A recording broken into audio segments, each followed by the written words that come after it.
Hello everyone, আসসালামু আলাইকুম। সবাই রোজা কেমন কাটছে? তো ইফতারি পরে সবাই কি আমার মতো এরকম চা নিয়ে ব্যস্ত। তো আসলে আমি চা খাই না, তো আমার বাচ্চাদের বাবা খাবে, তো ওনার জন্য চা বানানো হয়েছে। আসলে একটু হয়ে গেছে, আরেকটু দিয়ে দিই, ওনার চা খাইতে মন চাইছে। কালকে দুধ চা বানাই দিচ্ছি, আজকে বলছে লাল চা বানাই দাও।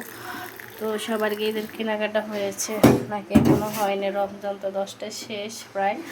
তো আমার আসলে কেনাকাটা হয়নি, আমি আর কি কিনবো, আমি বড় হয়ে গেছি, বাচ্চাদের জন্য কিনবো।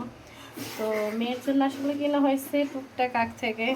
আর আমার ফ্যামিলির কিছু বাচ্চা আছে ছোটো সদস্য, ওদের জন্য আমি আমার কিনা হয়ে গেছে ছোটো সদস্যদের জন্য।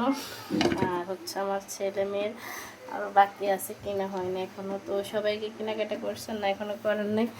তো এখন হচ্ছে আমার চা ডান, এখন চাটা নিয়ে যাব, ওই চা খাবে। আল্লাহ হাফেজ।